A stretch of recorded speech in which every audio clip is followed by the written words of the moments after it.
Адамдарда авитаминоз қыстың ортасына қарай асқына түседі, себебі күнделікті ас мәзірімізде көкөніс пен жеміс-жидектің мөлшері азайып, ағзамыздағы дәрумендер қоры таусылады. Ал құнарлы тағам түрлері онсыз да әлсіз адам ағзасына тағы да салмақ түсіреді. Бұл балалар үшін өте қауіпті. Өйткені олардың ағзасы дәрумен тапшылығына қарсы тұра алмайды. Ал мұндай жағдайда не істеу керек? Бұл қиындықтан шығудың жолдарын дәрігер, педиатр Ләззат Жолдасбек қызы айтып береді. Саламатсыз ба? Қош келдіңіз. Жалпы авитаминоз туралы айтып кетсеңіз, бұл жағдайда нені еске ұстануымыз керек? Авитаминоз ол адам ағзасындағы дәруменнің тапшылығын айтады. Біздің медицинада авитаминозбен қатар гиповитаминоз деген мағына бар. Гиповитаминоз ол адам ағзасындағы дәруменнің жетіспеушілігін айтады.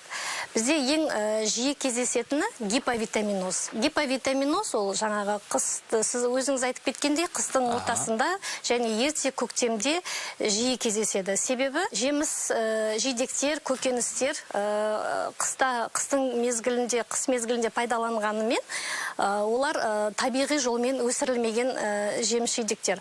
Оларды арнайы жылыжайларда өсіргендіктен дәрумендері жеткілікті мөлшерде болмайды. Сондықтан да бізде қабылдауға келген ата-аналарға біз кеңесіміз әр жылда қазан-қараша айынан бастап гиповитаминоздың алдын алу үшін сондай витаминді, мультивитаминді, поливитаминді комплекстерді тағайындаймыз. Енді авитаминозды айтыңызшы? Авитаминоз деген ол адам ағзасындағы дәруменнің тапшылығы.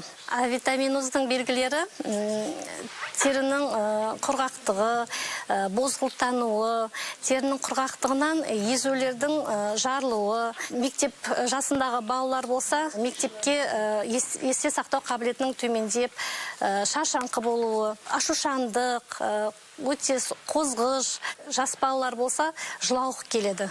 Осындай белгілер пайда болғанда, енді міндетті түрде дәрігерден кеңес алу керек. Жалпы авитаминоз бірінші кезекте балалар үшін қауіпті дейді.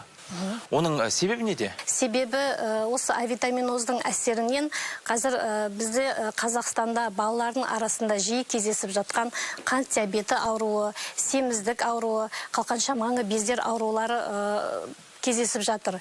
Себебі балдар көбіне чизбургер, гамбургер, көмірсуларға өте бай, сонда фастфуд өнімдерін жиі қолданады. Қазір осы бізде көп кездесіп жатыр. Қант диабеті, жаңа қалқанша маңы бездер аурулары.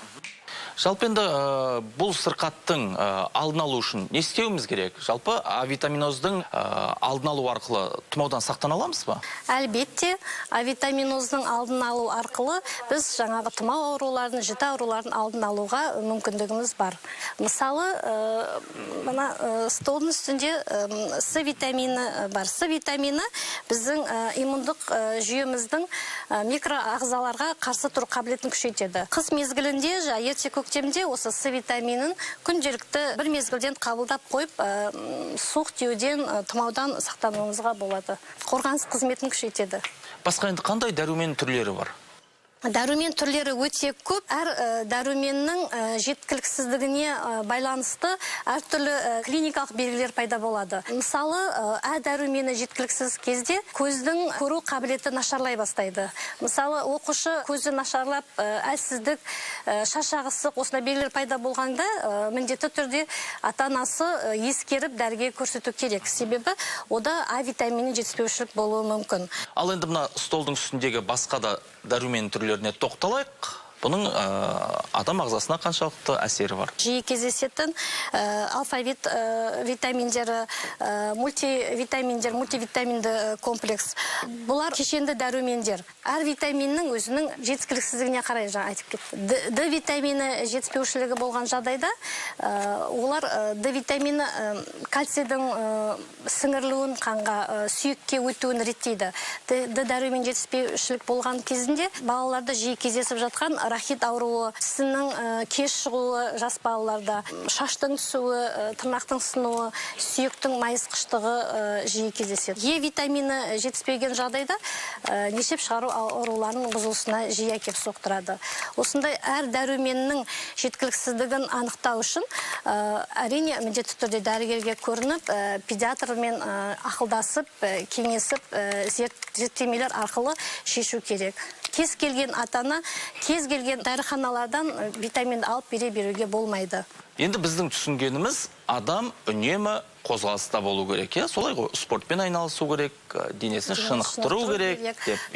Спорттың өзі кәдімгі дәрумен секілді адам ағзасына күш береді екен. Сондықтан баланың өзі күн көзіне жиі шығып, бос уақытын далада өткізуін атана қадағалау керек. Солай ғой.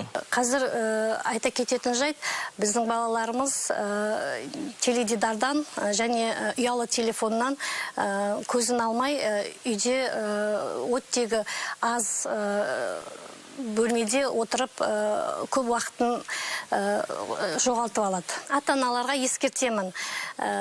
Таза ауа балаларыңызды таза ауаға шығарып, серуендетіп, дене шынықтырумен шұғылданып, спортпен шұғылданбаса, дәруменнің ешқандай да көмегі тимейді.